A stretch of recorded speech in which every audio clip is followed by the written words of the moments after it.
Session Blood. Welcome everybody to Session Blood episode 37. Here with my main man Carol, as always. Hello everybody. Hello Carol.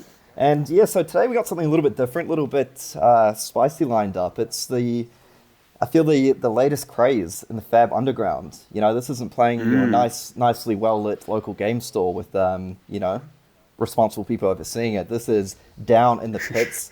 It's none other than the Rumble. So, oh yeah. And, you know, as far as I know, I feel the main format in the Rumble is classic constructed, and that, I feel, ties in pretty nicely to Road to Nationals season coming up. Or should I say Road to Rumble season? I don't know.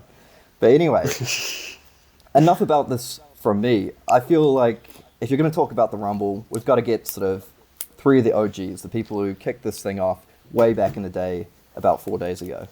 So, I'd just like to get some introductions from our guests. So we'll just go down the list one by one. So the first we've got, new to the show, Jason Lai. Would you like to say hello? Sure, hello. I'm Jason Lai. Started a few months ago. And deep in Fab culture and community. All right, yeah. Now, Jason, I feel, is a bit of a rising star in the scene, so we'll come back to him. Now, Rohan, you're a bit of a veteran on the show, sort of second or third time on, I believe.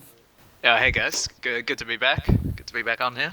Yep, and then finally we've got none other than the famous, or should I say infamous / notorious, Jordan Nelson-Fussell, aka Third at the Calling. Jennifer. Hey, what's up? Mr. Jennifer himself. Kieran, I just want to point out that I think you've made a mistake. When you did the introductions, I think you referred to someone as Carol. I believe his name is Caro1. Oh, is that his burner name? You know, when he's on his fake phone, he's got to go by that. Oh, that's Cypher.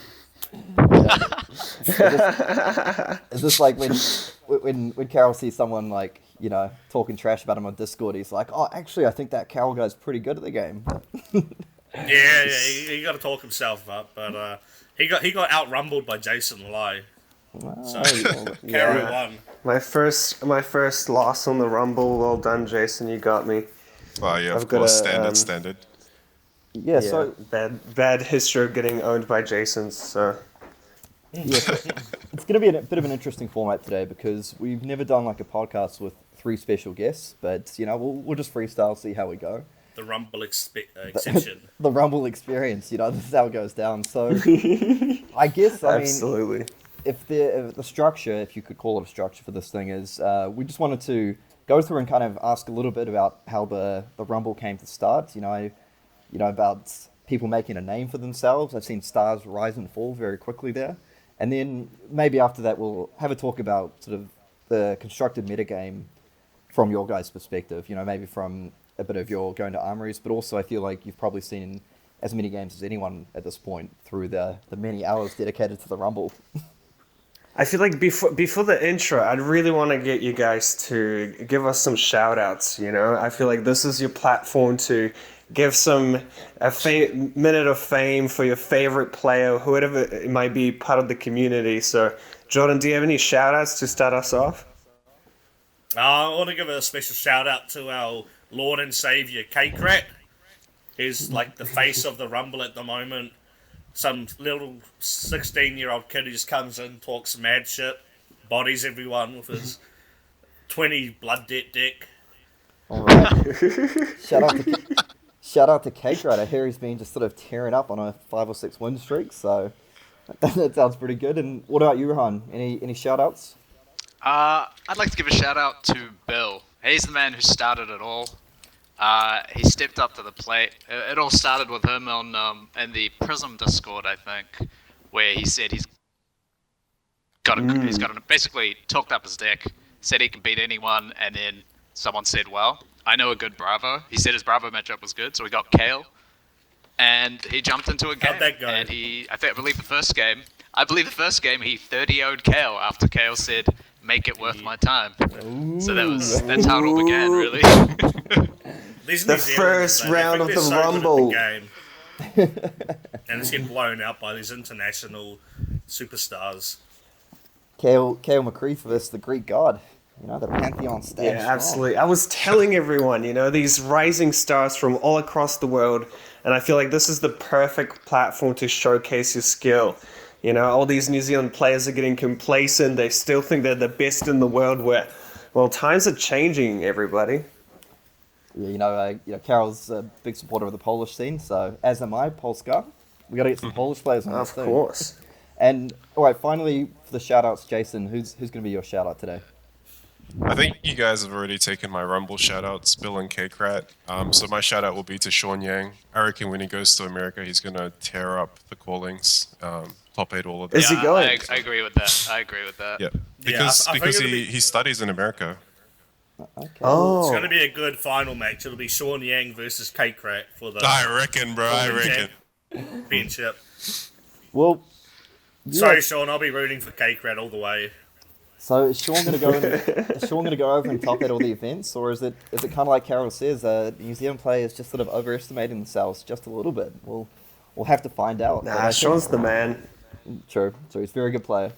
Well, I guess I just wanted a bit of insight into like what is like the spirit of the Rumble, because anyone can jump on Discord or jump on whatever and play a game against sort of a stranger online. What do you guys think makes the Rumble a little bit different?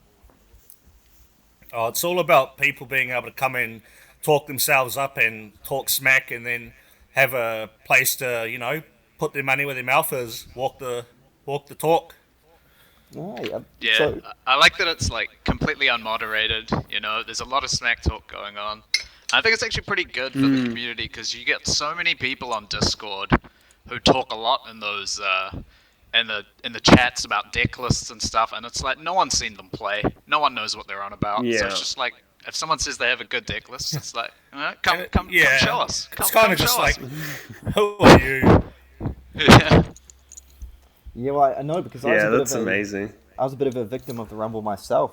I jumped on with my aggro Katsu deck thinking I could take down the man himself, Winton, playing the control Katsu, and I was just embarrassed in front of everybody, and I immediately ran away. Shout out to Winton Bedford, number Didn't one you say Katsu in that, the world. Did you say that matchup was easier than Bravo versus Alia? Well, that's the thing. I feel like I What didn't happened actually with say. the classic? I feel like I didn't quite say that, but sometimes, if you're not trash talking in the Rumble, someone else will do it for you. So Yeah. It's I was just like- Jordan I on was like 3 the- alts just talking smack. yeah, well, I was like the Paul Heyman to your Brock Lesnar. yeah, I cut the promos on your behalf. You were supposed to back it up, but you kind of just took a dive. yeah. Well, one thing that you guys mentioned, I kind of want to talk about is how it's quite a good sort of community thing because it's very much grassroots. It has no formal moderation. It's certainly not particularly PG in the Rumble chat, what I can say. but one thing I'd say is I feel from I'm not in there all the time, but I feel from my sort of brief forays into the Rumble that there's a lot of banter, there's a lot of trash talk, but is it sort of generally done in a pretty friendly spirit? Of course. Like Most of the time, yeah. the whole reason why we started it was because Bill was just, talking up his deck, talking up his matchups, and I was just like, all right, dude, I'll get Kale online. So I messaged Kale, get on. Kale got out of bed and got smashed. And we were just like, Bill, you are the man. Not only for stepping up, but also for just like proving your worth. And then he carried on put his money where to his mouth is. beat Jordan, and then he finally lost to Jason Thompson. And we just had so much respect for him, because he actually stepped up and he was, willing to keep playing even though he lost and, all that sort of stuff. He's a great guy. Yeah. Yeah, definitely. From my perspective, I really enjoy just basically seeing the top players. It's a very kind of a kind of colloquial environment. Everyone talks smack and whatnot, but you have the top players. We've seen some amazing players in the Rumble, including Mr. Classic himself. We had Matt Rogers, we had Bill from Greece. We have a lot of great players in there from the States and all over the world, and it's kind of like a good platform to showcase the matchups between different countries as well, and that's what I've been really enjoying about it. Like, what are the kind of like highlights from kind of outside New Zealand for you guys that you've managed to get? I mean, obviously there's Bill, but surely there's more as well. Oh, well, there's Cake Rat. There's Some a of few the other European Europeans. players. I think Yeah. Cats and Cats. Let's are both they're pretty good players, you know. Yeah, And they when they are. talk about the matchups, you can kind of tell they actually understand what's Yeah, going Cats on. has really Yeah. good ruling understanding as well. So it's Oh, quite a yeah. solid player. Yeah, that's one thing I quite enjoy as well, is that it's taken on its form as a bit of a proving ground, because it's quite difficult right at the moment with COVID restrictions and everything for actual international play, outside of some limited amount of online events. But I like the idea of this, how people talk a bit of trash, but you can jump into the Rumble and make a name for yourself. You become a star and seem like, if you jump into the Rumble and you go on sort of a 12-0 winning streak, then you're going to get a pretty healthy dose of respect from players around the world. Of course, and it's like Absolutely. 50 people Definitely. watching, man. If 50 you- people watching if the you- games. If you take out some big names, people start paying attention to you, and you can start getting the chance to call out some higher tier level of players. You kind of got to prove yourself. You can't just jump in and be like, I want to play Jacob Pearson. You kind of have to work your way up, and eventually they'll come trickle in and say, all right, you've made it worth my while. Now I'll play the SmackDown.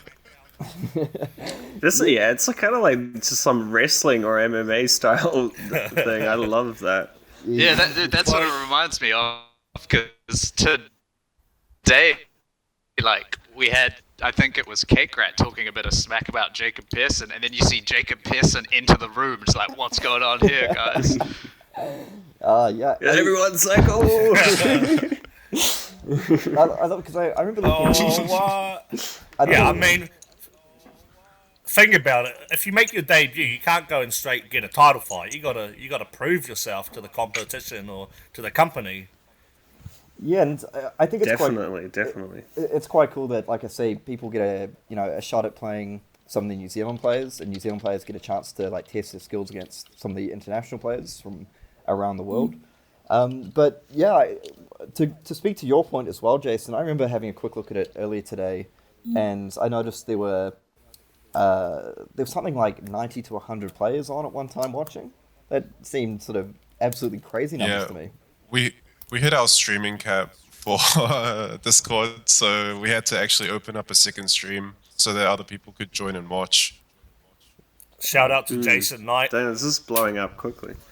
Yeah, I guess one other thing I wanted to talk about, because I feel like the listeners here have, the secret is out. People have heard about the Rumble now. Maybe those numbers will start going upwards. But one thing I wanted to ask is what your sort of initial view of the classic constructed metagame has become as a result, because I know you guys will do a lot of your internal testing, so I'm not going to ask you to reveal your secrets or anything. But having seen quite a few games, having seen quite a few matchups now, do you feel that's kind of given you a bit of additional information into, say, what you might be testing or playing for Road to Nationals? Maybe we'll start with Rohan, and then I'll get the rest of you guys' thoughts. Yeah, absolutely. One big thing for me in the Rumble is there are a lot of good players, and even if they aren't playing optimized lists, I got to watch matchups that I would never normally test because I'm not playing one of the decks. So you kind of have a better view of the meta as a whole. And yeah, it's been really helpful. My opinion on the meta right now is it's very rock, paper, scissors. There is no meta deck right now that has good matchups across the board. It's just every deck's got this one Achilles heel almost. So it's quite tricky actually. Oh, that is interesting. And what about you, Jordan? Have you developed any additional thoughts on the metagame so far? Well, the Rumble's kind of helped me realize that when chain goes off, it's very hard to stop, no matter the skill level of the player. Because our boy Cake Rat, who was the meme of the Rumble with his OTK Bolton deck, he was just getting slapped around, in every game. He kind of just starts playing chain. He took down me. He beat Rohan. He beat Kiki. He's got a few big names under his belt now, and it's just, the deck when it goes off and you get the amazing banishes, there's not much you can do. So he's collected a few scalps. So did that sort of inform your opinion a bit in a way that when you're doing your testing, I assume that you've already considered Chain to be a strong deck, but is it something that when you're doing your testing, you just kind of think, well, the first deck I have to test against is Chain, and I have to figure out a way for my deck to consistently beat this deck? Like, Yeah, sort of. Like, it kind of reminds me of like the Blitz format where you kind of just have to throw your deck against Ira if you're testing it. Like, like if it can't beat Ira, there's pretty much no reason to play it at all. So you got to just run these decks into chain, see how it goes, and if you can make it at least like a 50-50 or close to that matchup, it's fine. Like if your deck just gets blown out by chain when like everyone loves playing chain, like there's really no reason to play it because you're just gonna be So battle what the is whole time. what is the Achilles heel of chain for you guys so far from your testing? yeah, maybe Bravo. Yeah. I was going to ask Jason as well because we haven't heard from you yet. I know we've heard a little bit about chain, a little bit about Katsu here. Do you have some thoughts on some other decks that you expect to encounter at Road to Nationals? And like Carol was saying, do you have an idea of what might be sort of the chain killer out there? I think the thing about Rumble that's really good is that basically 100 people watching at one time get to see these random matchups between really good players, and something that we've seen we initially dismissed was OTK Bolton, which we thought was total garbage, but we've actually had Cats on who has been tearing up. So we're actually, considering that as actually one of the biggest contenders. I don't think Chain is that big of a problem, to be honest, because it's a high variance deck. So if you're going to lose to it, you just lose to it. Like, you just have to accept it. But I think OTK Sabres might actually be a contender in this format. Okay, and I suppose a general question to you guys, because I keep hearing Chain come up sort of over and over as this, like, powerful deck. Maybe it's got a bit of built-in variance that's hard to deal with. In the Rumble games so far, have you seen people employ certain strategies that actually work quite well against Chain? Or even certain cards? Yeah, I think any deck that can gain a bit of life, they can mostly block with three damage per card and play snags. You can actually just be over 50% burst chain. Is the way I see it. Okay, So I guess snag is a generic. Like, do you feel that any deck can fatigue chain, or is it just getting into that 50-50 kind of matchup? I think there are some decks like say Control Katsu and Bravo. I think they're over 50-50 if they employ that strategy. If they can gain a bit of life. Bravo has Blessings and a big fridge. Control Katsu has 9 Flick Flacks. I think if they play it right, they will be over 50% versus chains. If a chain's played a lot of games against that, maybe it gets closer to 50-50 again. But I think chain can be fatigued relatively consistently, and a few classes can do it. Yep, that's... Well, one thing I heard mentioned is a paper, scissors, rock format with certain decks beating certain other decks. I was going to ask you, Jordan, can you give me sort of an example of what you see maybe that triangle being? So it's maybe one deck beating another deck that beats like A beating B, B beating C, C beating A, something like that? Well, I think like a good triangle example would probably be Prism, Bravo, Chain. Okay, yeah, and so would that be based on what Rohan was saying, that sort of Bravo beating Chain, Chain beating Prism, and Prism beating Bravo, something like that? Well, I think the Bravo matchup's kind of favoured for Prism, but it can also get blown out if they make like critical mistakes.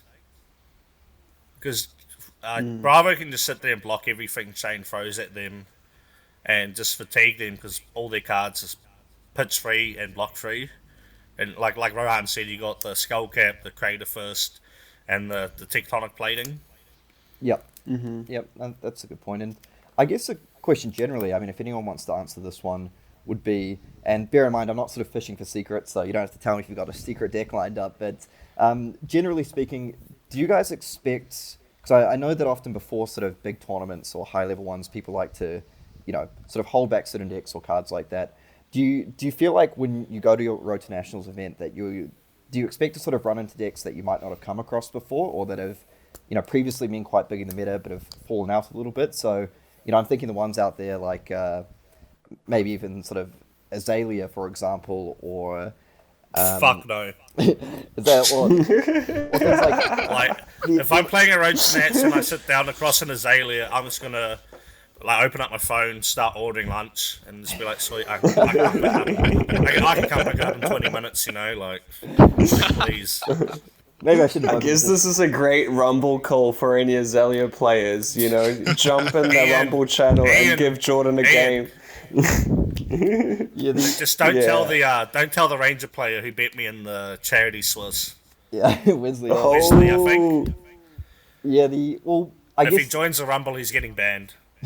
I guess I lit out quite strong with Azalea, but I'm also thinking of maybe some older decks, things like Rhinar, things like Dorinthia. I know there's a sort of turbo semi-OTK Vizrai floating around. Now, these decks are ones that I feel haven't been played extensively or haven't shown up, particularly things like Rhinar, for example.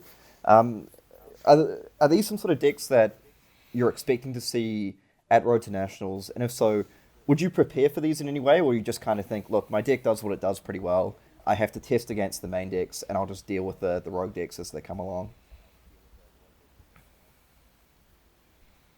That's a good point. I think Rhinar is like a real strong sleeper at the moment. Just because he can also fatigue chain if played optimally. And he does have some good matchups against Prism with like a high amount of 6 or 7 attack cards. Yep. No, I The guess... thing is, Sorry, Jason, you go. I think I interrupted you there. what's that? Oh, sorry. I think that we might actually see a lot of control decks. Nah, he's talking to the coming other out Jason. because Fuck, hurry up. what happened at the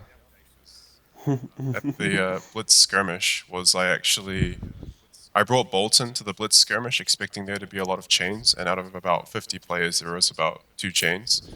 And I think it's going to be the same thing coming into Road to Net season.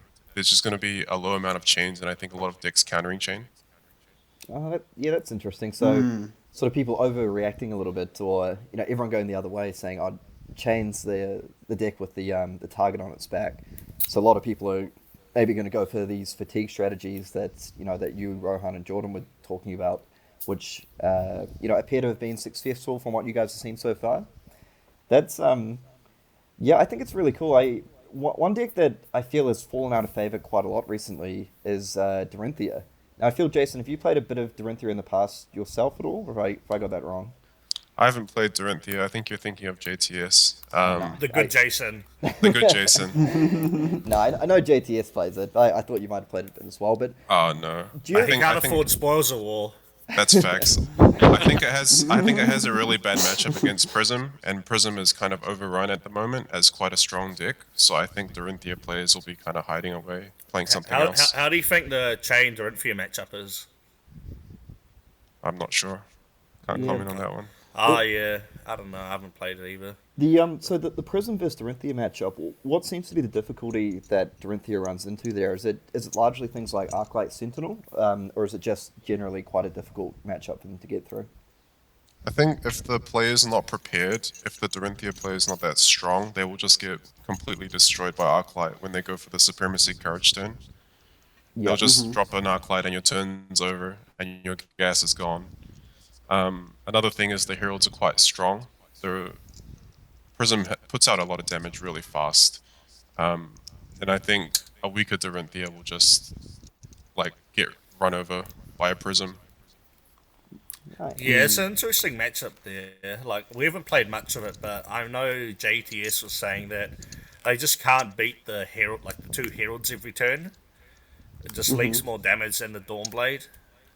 So I think Prism might be one of the only deck that can actually race against Stormblade. But that being said, we did have another call out. We had Bills saying that Dorinthia was a buy. So we had him rumble against former calling top 8 Nick Butcher, and he just completely destroyed him, 2-0'd him. So who knows, maybe the matchup can be solved. Yeah, Or maybe Nick's just too good. Well, that's interesting. The concept, Carol, of decks adapting here to deal with other decks in the metagame is one thing I really enjoy about Flesh and Blood.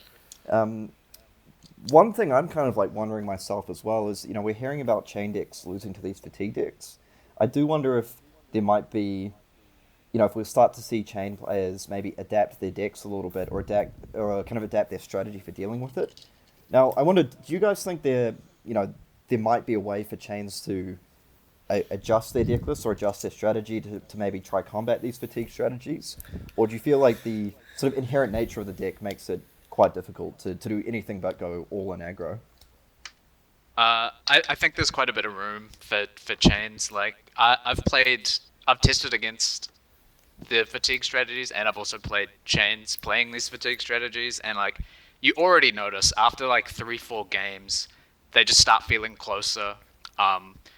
Chains adapt their playstyle. Like something really simple that people can do is if you have a bunch of seeds and you're trying to play around snag, play half your seeds and play a Riftbind. And it's like it's still too much damage for your opponent to block, and if they snag, you still have half your seeds in banish for the turn after. Yeah, no, that's true, and because I suppose Jason, if I can ask you this one, I was also thinking that one, I feel if we're talking about Achilles' heels, which have been brought up a couple of times, I feel one issue sometimes that control decks run into, not necessarily control, but these very sort of linear focused fatigue decks is that if they're just going for one particular strategy and they're not really putting a lot of pressure on the other player, does this leave them a bit more vulnerable to players learning the matchup? Would that be a fair point? I think it really depends on the control deck, because some decks like Control Dash, Control Katsu, for example, they can only do so much damage per turn. But a Bravo can still, if you lay off the pressure, they can still just pitch 9 and dominate crippling you. Yeah, no, that's true. Yeah, because that's one thing. It's funny when I walked into my matchup playing aggro versus Control Katsu. It's funny, I talk about linear strategies, but I had this one just strategy in my mind that I tried to commit to the whole game. Ended up getting a little bit punished for it. But I did walk away thinking a little bit like you guys have been commenting here, that I feel it's one of those matchups that you might play sort of 10 times. You might kind of lose the first 3 games. Games 4 and 5 get a little bit closer, and then once you start to learn it, it gets a lot more even than it initially was. But that's the thing though for me. That's why I think testing is so important, and watching as many games as you can, which I think the Rumble is so good at spreading that knowledge around, is that in my experience, it's very, very difficult to learn on the spot how to beat a deck that you haven't played against before, or that you haven't run into that strategy before. Like I say, it's all very well and good saying that, if I had 3 or 4 games against that deck, then I'd learn how to beat it easily. In Flesh and Blood, it's best of one. Best of one, baby. Like, you might get one other shot at them if you both make the top 8 and you see them there, but I actually think it's very difficult to learn how to beat an unknown strategy within the course of a game. Is that something you guys have run into in your testing a bit as well? Yeah, adjusting on the fly is like a huge part of the game, as you said. Best of one, Yeah, I'd agree with that. you can't kind of just tank the game and then change some sideboard options and reflect on your loss. You kind of just have to try and identify what's happening while the game's happening and see what you can do differently that would counter that. Yeah. Now, actually, one sort of fun exercise I just want to run through quickly, and is maybe if I go through each of you one by one and just ask, I can give you a few seconds, but just if I asked what your sort of expectation for the meta is, like what you kind of feel are the top 3 or 4 decks at the moment, because I'm just kind of interested to see if there's a bit of variance, or if you all have a reasonably similar opinion about sort of what you personally feel you need to test against, and what are going to be some of the dominant decks. So I know I'm putting you on the spot a little bit, but I'm just going to go down the list that we've got in Discord here. So Jason, if I can start with you, what would be your sort of, if someone came up to you and said, look, I'm getting into Road to Nationals in 3 weeks, I haven't played much, what are the 3 decks I need to prepare for, or 4 decks? What would you kind of point them towards? I think top of the list is Prism. Like, people might think it's Chain, but I really think it's Prism. Not because it's the strongest deck in the format, but just because it's the most represented. I think there's going to be a lot of Prism players, and you really need to know that matchup really well, because if you come up against a really good Prism player, you're just going to get smoked, and you won't even know what's happening to you. Second would probably be Chain, just because, Chain's Chain. On turn 4, they can just kill you for no reason. And number 3, I would probably say Katsu. Control Katsu ever since Winton 1. And especially since he started throwing down on the Rumble and destroying everyone. He's really shown that Control Katsu is strong in the format right now. Okay. Yeah, I mean, those seem like 3 pretty strong picks to me. What about you, Rohan? I mostly agree with that. I think obviously Chain. I think both the Control and Aggro Katsu variants are really good. And it's really weird because I think Bravo is actually in the best spot it's ever been in the meta. If I had to pick what the strongest deck is at the moment in the meta, it's Bravo, but it's just not very well represented. Like, for us, like, to be honest, I haven't been to locals much, but I just don't think there are that many people playing Bravo, even though it's sitting at the top there. So I'd have to just go with what Jason said, Prism Katsu Chain. And then maybe throw in Bravo as a 4th if you were Yeah, someone really well, good Bravo's at it. really good. It depends on the local meta. If you have Bravos, you have to prepare for it because Yeah, the deck's and- really, really strong at the moment. It's one of those things, just before I get to Jordan, I was just thinking Bravo, it's an interesting deck in that it seems deceptively simple when you watch someone play it. It's just like, I'm just going to swing for 6 with my hammer. Okay, cool. Like, I'll defend this against some attacks, swing for 6 with my hammer, occasionally throw a crush attack out. But I think it's got a lot of depth to that deck. I feel like with Bravo, you expect to generally go through most of your deck. I feel like pitch order is very important, playing towards a certain strategy. Thinking 3, 4, 5 turns ahead rather than just the current turn you're playing. So I feel it might have a bit of a steeper learning curve than people think. But anyway, that aside, what about you, Jordan? What would your picks be for the top 3 or 4? I think my picks in order of importance would probably have to be Azalea, Kano, and then Mizurai. No, but no. In all seriousness, my top 3 are Prism, Chain, Katsu. To piggyback off what Rohan was saying, I think Bravo is probably one of the strongest decks at the moment, but it's a deck that needs a lot of you need to play every matchup a lot and have a extremely good knowledge of the deck and patience. So even though it's one of the best decks, I'm not really too worried about playing against anyone on Bravo who isn't Kale. Because some people who just pick up the deck for a bit don't understand all the interactions that the deck actually has. I would certainly put myself in that category. I like playing around with Bravo decks, but I'm not particularly good on it. So I mean, we can have a money rumble after the podcast. yeah. Yes, Kieran on Bravo versus Jordan's number 1 pick Azalea. Let's go. Well, Do you mean Kai Freehan? well, the thing is, But one thing I want to add to this is because the meta is so diverse right now, your sideboard slots are really tight. yeah. If people aren't bringing Null Rune to your locals, I think a Kano can just sweep. Nah, no way. Like, Null Rune, I think Kano versus Null Rune 0 is ridiculous. no. I love that matchup. I will race any Kano player. Well, that actually brings up a point I wanted to ask about. With you mentioned sideboarding.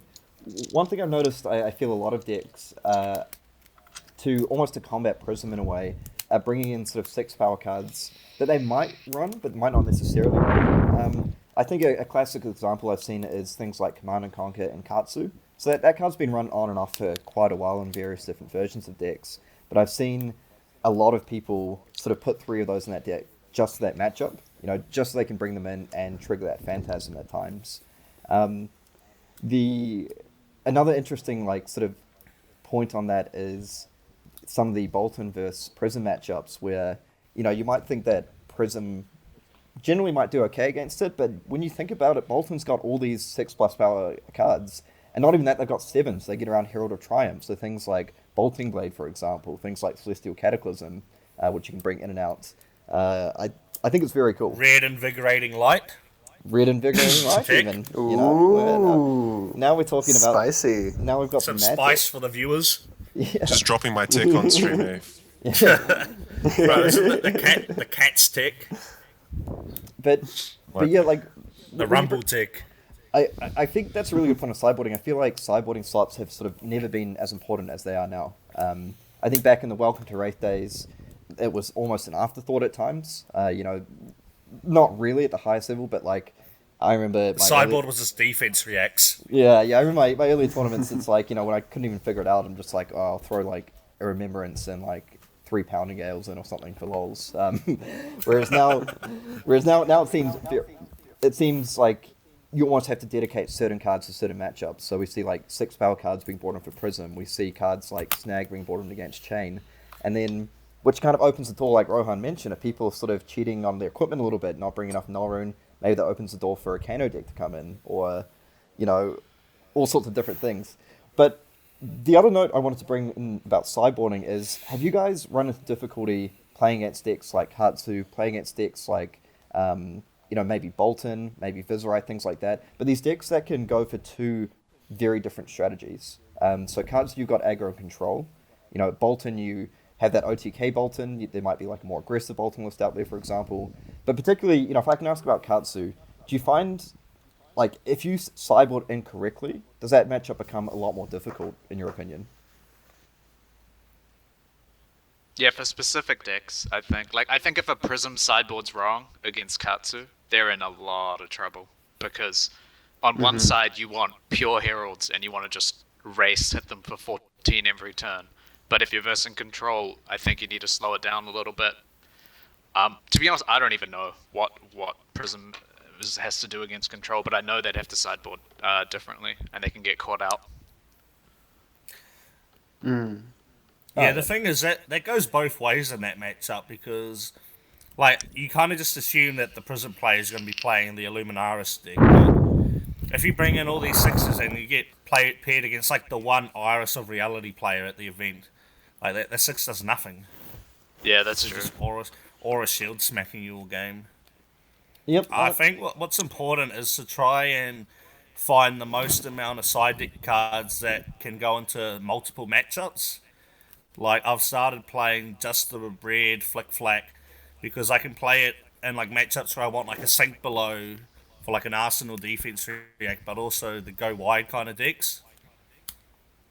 Yeah, that's true, and I feel like having a sideboarding guide, having a sideboarding plan going into tournaments is sort of extremely important as well. So you've just got it written down. I think we said this before, but as soon as you sit down against someone, it's not like, okay, panic, what do I take and what do I take out? It should be, look, I'm playing 61 cards in this matchup, so I'm taking out these cards, done. Or I'm taking out I want to play 68 cards, so what do I take out?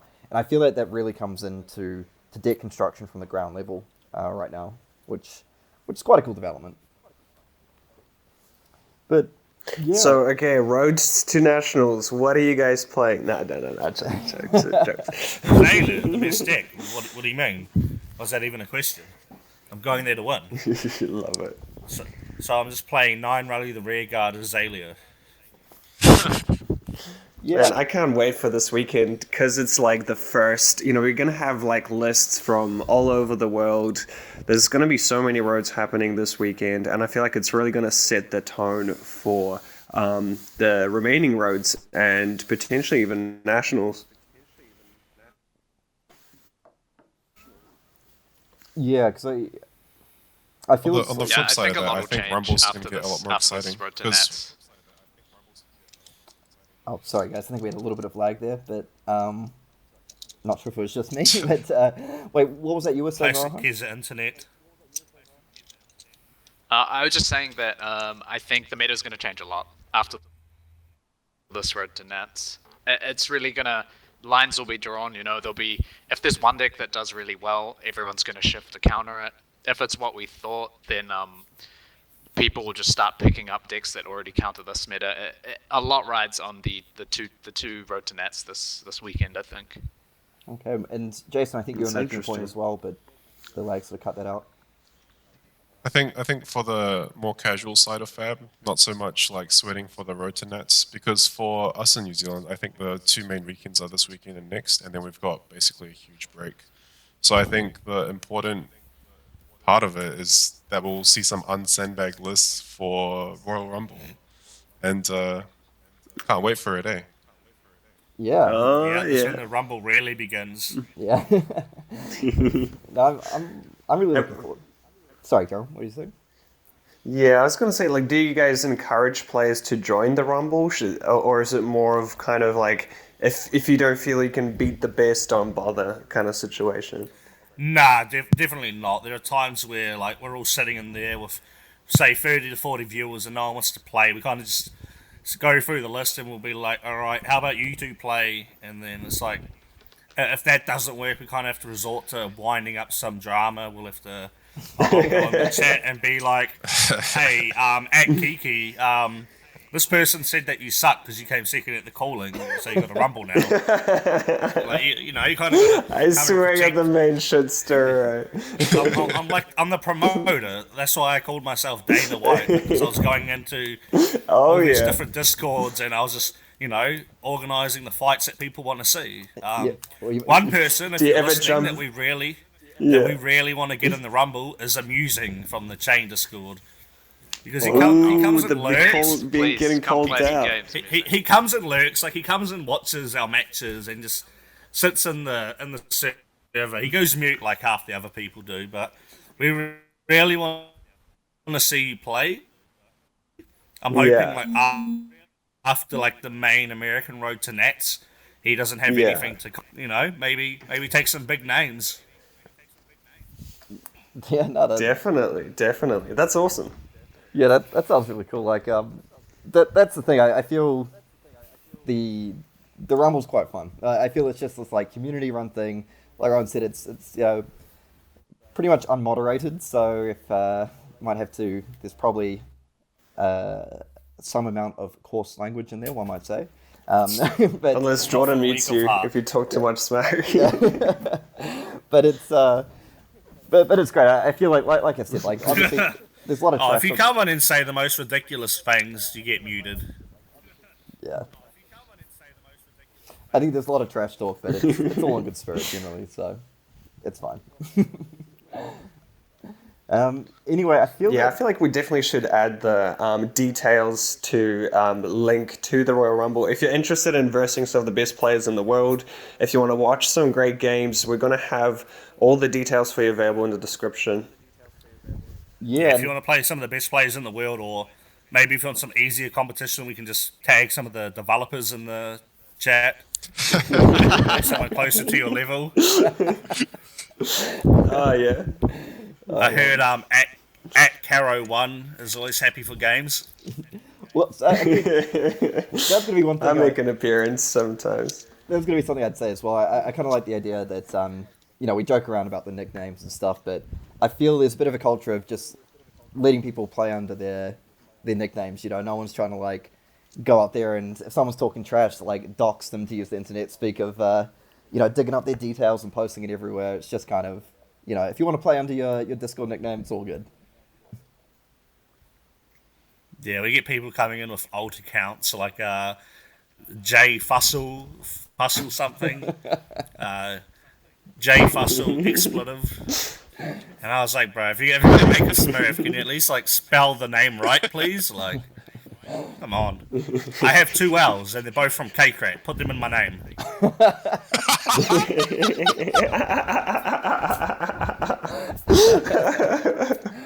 Oh, I love it. I love it. Well, I feel on that note, we can pretty much line things up.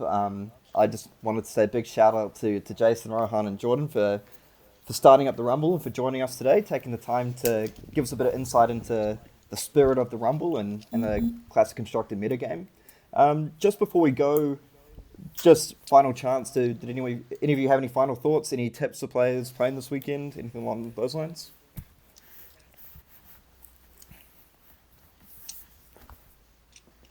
Oh, sorry. I think I lagged a little bit there. Yeah. Yeah. Good luck to everyone. This is everyone's first road to nationals, I think, across the world, other than us in New Zealand. It's a lot of fun. Enjoy it. You know, it is serious. Everyone's gonna big prizes on the lines, but in the end of the day, it's just a lot of fun. And something for new players. I just want to say, if you want to come into the Rumble, I know we had one guy the other day who was like, "I'm new. I'm gonna lose, but I feel I'm gonna learn more losing here than playing my also new friends and winning games. So you are more than welcome to jump on, build a name for yourself. You may become the next Cake Rat. Yeah, of Alright. course. And Yeah, like that's something. Well, sorry, go ahead.